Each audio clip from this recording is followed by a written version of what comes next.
और मैं जिस गांव के अंदर पैदा हुआ, अगर मैं अपने बचपन को याद करता हूं, जब मैं पिताजी की उंगली पकड़ के चलता था, मास्टर जी नमस्ते, मास्टर जी नमस्ते, एक शिक्षक का इतना सम्मान था कि मुझे गर्व फील होता था कि मैं किसी शिक्षक का बच्चा हूँ। धीरे धीरे टाइम गुजरता गया।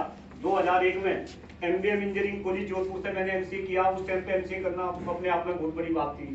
एमसीए करने के बाद मेरा कई कंपनी के अंदर सिलेक्शन हुआ, लेकिन मैंने टीसीएस को ज्वाइन किया। लेकिन मैं फैमिली में अकेला हूँ, 3 बहनें हैं। मम्मी ने वो टीसीएस की जॉब छुड़वा दी, मुझे टीचिंग में ले आई। सबसे पहली जॉब मेरी सीएमटी मोदी नगर में लगी। फिर 2003 में एक ऐसी लड़की से शादी कर दी गई जो ऑलरेडी एमबीए थी, उसको भी हम टीचिंग में लेकर आ गए। अब हमारे 2 बच्चे हैं। अब वे बच्चे, बड़ा बच्चा मेरा 10th के एग्जाम दे रहा, छोटा बच्चा मेरा 5th में है डीपीएस ग्रेटर नोएडा के अंदर। अब कई बार वे बच्चे मेरे से पूछते हैं कि पापा टीसीएस की जॉब छोड़ के मास्टर क्यों बन गए? यानी कि कहीं ना कहीं आज का जो शिक्षक है उसका सामाजिक रूप से पतन हुआ है। ये तो मेरी अपनी सोच है। अब धीरे धीरे अगर मैं अपने विषय में बताऊं, 2004 के अंदर मैं ग्रेटर नोएडा के अंदर आया। ग्रेटर नोएडा में आने के बाद मैं एक पैसा बनाने की मशीन बना। मेरी अपनी खुद की सॉफ्टवेयर कंपनी थी क्रिस टेक्नोलॉजी के नाम से। मेरा अपना एक कंप्यूटर का इंस्टीट्यूट था रेस टेक्नोलॉजी के नाम से, जहाँ पे मैं 300 बच्चों का बैच पढ़ाया करता था। लेकिन शायद भगवान को कुछ और मंजूर था। जैसे ही मेरे पिताजी रिटायर हुए तो पिताजी को गले का कैंसर हुआ, और शायद मैंने लाइफ के एक दूसरे नजरिए को देखा। फिर धीरे धीरे जैसे ही पिताजी तो सरवाइव कर गए, लेकिन मेरे भी गले में दर्द रहने लगा। पिताजी को ये लगा कि कहीं बच्चे को कैंसर ना हो जा, तो पिताजी ने वो सारा का सारा बिजनेस मेरा क्लोज करा दिया। जब बिजनेस क्लोज हुआ, अब 5 बजे के बाद मैं विद्यालय से आ जाता था, मैं फ्री रहता था। और मैं तो जब मेरा काम था तो 2 बैच पढ़ाता था, फिर डिनर करता था। नीचे बेसमेंट में ही मेरी कंपनी थी, वहां रात भर कंपनी में जो है काम करता रहता था। लेकिन मैं तो फ्री हुआ, अब मैं क्या करूं? तो उस क्या करूं मैं, हमने सोचा कि चलो देश के लिए कुछ सोशल काम करते हैं। तो सबसे पहले 10 साल पहले हमारे दिमाग में एक बात आई कि देश का पर्यावरण बहुत खराब है। तो हमने पर्यावरण के ऊपर कुछ काम करना शुरू किया। कुछ लोग तो बोलते हैं कि हमने 100, 200, 300 पौधे लगाए, लेकिन मैं आपके सामने बोल रहा कि पता नहीं हमने कितने हजार पौधे लगाए, और वे पौधे लगाए नहीं, उन पौधों को आज बड़ा भी किया। आप ग्रेटर नोएडा के अंदर सब कुछ देख सकते हैं। धीरे धीरे कुछ और दिमाग खुला। हमें लगा, मैं बचपन से योग करता हूं, तो मुझे लगा कि इस देश के अंदर आज लगभग 80% youth, please make it a point, 80% youth अस्वस्थ है। आइदर दे आर मेंटली और फिजिकली। जितनी बहनें और भाई यहाँ पे बैठे हैं, अगर मैं हाथ उठा के ये पूछूं कि भाई कौन सा हमने से फुल्ली हेल्दी है, please raise your hand, please raise your hand. कोई नहीं। तो ये बहुत बड़ा मुद्दा है इस देश के अंदर। इसके विषय में विचार करना शुरू किया, और मैंने योग को इसका हथियार बनाया। मैंने सुबह के टाइम लोगों को योग सिखाना शुरू कर दिया, और वो चार्म, इतना जुनून मेरे अंदर बढ़ा कि हिंदुस्तान के अंदर मैं ऐसा पहला इंसान हूं जिसकी पीएचडी कंप्यूटर साइंस में होने के बाद I have done master degree in yogic science, और अब पूरे हिंदुस्तान में योग के शिविर लगा रहे हैं। लेकिन बात यही खत्म नहीं हुई। 5 साल पहले दिमाग में भगवान ने एक बात और डाली, और ये बहुत ही गंभीर बात है। हम इस आरंडी पे पहुंचे कि इस देश के अंदर हम कितने योग के शिविर लगा ले, यहाँ पे लोगों का स्वास्थ्य सही नहीं हो सकता। इस देश में हम कितना ही पर्यावरण के ऊपर काम कर ले, यहाँ का पर्यावरण सही नहीं हो सकता। इस देश में एक ऐसी समस्या है जो पता सबको है, लेकिन बोलता कोई नहीं। And that is the population of our country. Population is the biggest problem of our country. और जो हम और आप जैसे लोग हैं जो संपन्न है, वो एक एक दो बच्चा पैदा कर रहे, बल्कि नए लोग तो अडॉप्ट करने लगे, बच्चे भी पैदा नहीं करते। लेकिन जो अपना खुद का पेट नहीं भर सकते, वो इस देश में अभी भी 10-10 बच्चे पैदा कर रहे, और आने वाले समय में उनके 10-10 बच्चे हमारे एक एक बच्चे पे हावी होंगे। इस देश में गृह युद्ध के हालात होंगे, मेरा ऐसा मानना है। तो 5 साल पहले पेड़ लगाना, योग कराना, ये लोगों को इकट्ठा करने का एक माध्यम बन गया, और हमने इस देश में एक आंदोलन की शुरुआत करी। आंदोलन था कि इस देश में सरकार जल्द से जल्द और सख्त से सख्त जनसंख्या नियंत्रण कानून बनाए, और वो सभी जाति धर्म संप्रदाय के लोगों पे जो है लागू हो। तो ये आंदोलन चला, और ये आंदोलन इस तरीके से चल रहा कि अब देश के प्रधानमंत्री भी लाल किले के प्राचीर से बोल उठे कि यस, पॉपुलेशन हमारे देश की सबसे बड़ी समस्या है।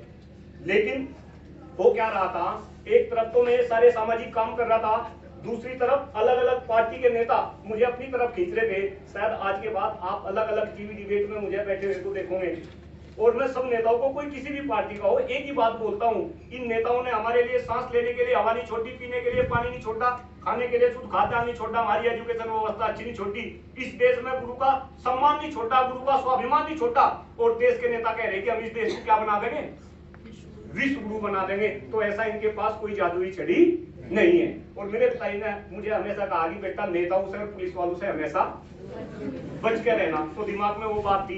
लेकिन अब परिस्थिति ऐसी आ गई, आप ये सोच रहे होंगे कि भाई ऐसा लेक्चर दे रहा और ये खुद क्या बनने चला, नेता बनने चला। तो अब मैं 1 मिनट के लिए वो वाक्य आपके सामने रख रहा। अभी मैंने मैडम के सामने तो ये सारी बातों का मैंने जिक्र किया। अभी 6 महीने पहले इस देश के अंदर हमने एक प्रोग्राम शुरू करा। प्रोग्राम का नाम था संसद संवाद कार्यक्रम।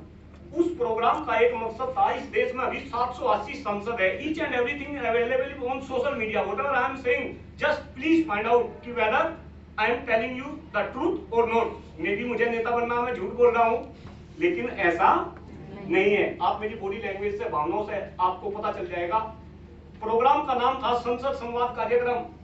उस प्रोग्राम के अंदर हमने एक ज्ञापन लिखा आदरणीय प्रधानमंत्री नरेंद्र मोदी जी के नाम, और ज्ञापन में 2 डिमांड थी। एक डिमांड थी कि देश की जनसंख्या को कंट्रोल करने के लिए आप जल्द से जल्द और सख्त से सख्त जनसंख्या नियंत्रण कानून बनाए, और दूसरी डिमांड थी कि देश की जो राजनीति है, जो राजनीति के मुद्दे हैं, जाति धर्म संप्रदाय, इनसे ऊपर उठ के देश की राजनीति में 4 मुद्दे हावी हो। सबसे पहला हमारे देश की शिक्षा व्यवस्था, दूसरा हमारे देश का पर्यावरण, तीसरा हमारे देश में लोगों का स्वास्थ्य, और चौथा हमारे देश की जनसंख्या।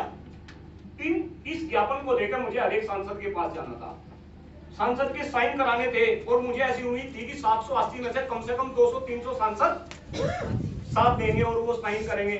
लेकिन दुर्भाग्य है मेरा और दुर्भाग्य है इस देश का, जब मैं इन सांसदों से मिलने लगा, सबसे पहले सांसद जो थे वो हमारे क्षेत्र के आदरणीय संजीव बालियान जी थे, जानते हैं बहुत पर्सनली तौर से। मैं ऐसे 1 बाय 1 करके अब तक लगभग 250 सांसदों से मेरी मुलाकात हो चुकी।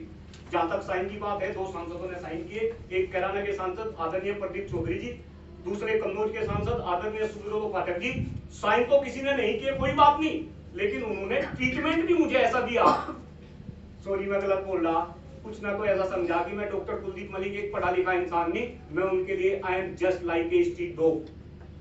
वहां से मुझे बड़ी हताशा हुई, और 2 साल से लोग मेरे पीछे लग रहे थे कि भाई मलिक साहब, तू शिक्षक एमएलसी का चुनाव लड़ और तू नेता बन के इन नेताओं को इन्हीं की लैंग्वेज में जवाब दे। लेकिन वो बात मेरी समझ नहीं आ रही थी। लेकिन जैसा ट्रीटमेंट मुझे वहां मिला, उससे मेरे दिमाग में कहीं ना कहीं ये बात घुसने लगी कि अगर कुलदीप मलिक तू एमएलसी बन सकता है, तो फिर क्यों ना तू नेता बन के इन नेताओं को इन्हीं की भाषा में क्या दे, जवाब दे। दैट्स व्हाई अब मैं मेरठ सहारनपुर मंडल में होने वाले एमएलसी चुनाव में आपके सामने एक एमएलसी प्रत्याशी के रूप में हूँ। सारे शिक्षक इसमें वोट डालेंगे। 30,108 शिक्षक है 9 जिलों के अंदर।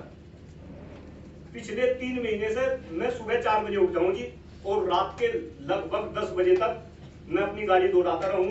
ना मेरे पे धन है और ना मेरे पे बल है। अगर मेरे पे है तो मेरा काम है, और मेरे पे है तो केवल मेरे विचार है। और मुझे ऐसा लग रहा जिस तरीके से मैं घूम रहा कि जिस तरीके का समर्थन हमें मिल रहा, सारा का सारा मामला कैसा होने जा रहा, एक तरफा होने जा रहा। और मैं घमंड मेरा नहीं बोल रहा, मैं लोगों की बॉडी लैंग्वेज से और उनके विश्वास से बोल रहा। जहां जहां मैं जा रहा 2 महीने के बाद मैं फिर आऊंगा, लेकिन आपके सहयोग से मैं अब Kuldeep Malik ITS engineering college के अंदर प्रोफेसर अपना डेजिग्नेशन बता रहा, लेकिन उस टाइम पे कुलदीप मलिक आपके सामने एज ए एमएलसी बन के खड़ा होगा आपके सहयोग से। मुझे आपके सहयोग की सख्त जरूरत है। आप जो भी मैं बोल रहा मेरे विषय में आरएनडी कर ले और जाने हुई डॉक्टर कुलदीप मलिक, इस टेम्पलेट के ऊपर भी मैंने लिखा। आप गूगल बाबा सबके ऊपर है, आप सर्च करें। मेरी संस्था है वेदारना फाउंडेशन के नाम से यूट्यूब चैनल पे जो भाषण में दे रहा पिछले 8 साल से मैं यही बात बोल रहा। तो प्लीज मेरे विषय में जाने। एक बात और बता के मैं अपनी वाणी को विराम दूंगा। शायद मैं एक ऐसा इंसान हूँ, अभी आपने देखा होगा क्योंकि आप गाजियाबाद से ही है, 8, 9, 10 अक्टूबर को हमने मेरठ से लेकर दिल्ली तक 3 दिन की पैदल यात्रा करी थी जनसंख्या नियंत्रण कानून को लेकर। I was in leading roll on that पद यात्रा। एक बच्चा पीछे खड़ा, एक बार पीछे गर्दन घुमाएंगे सूरज। हमने एक रथ उस यात्रा के आगे आगे चला रखा था। वो बच्चा 3 दिन तक उस रथ को खींचता रहा। ये मेरा स्टूडेंट है फाइनल ईयर का। एक भाई और पीछे बैठा। तो ऐसे ऐसे बच्चे मेरे साथ में हैं।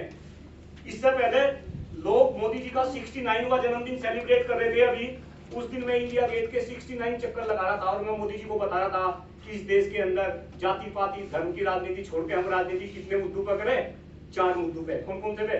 शिक्षा पे, जनसंख्या पे, स्वास्थ्य पे और पर्यावरण पे। अभी हमने आजादी का 73वां जश्न मनाया 15 अगस्त को, उस दिन मैं 73 चक्कर कनॉट प्लेस के लगा रहा था। That is very surprising. आप 73 किलोमीटर चलेंगे, 1 किलोमीटर का एक चक्कर है। मैंने दिन में 11:45 बजे चलना शुरू कर दिया था और रात के 11:45 बजे तक मैं 12 घंटे चलता रहा था। सारी मीडिया की मेरे ऊपर नजर थी। तो शायद मैं ऐसा जुनूनी आदमी हूं। और मैं फिर कह रहा, अगर इस देश को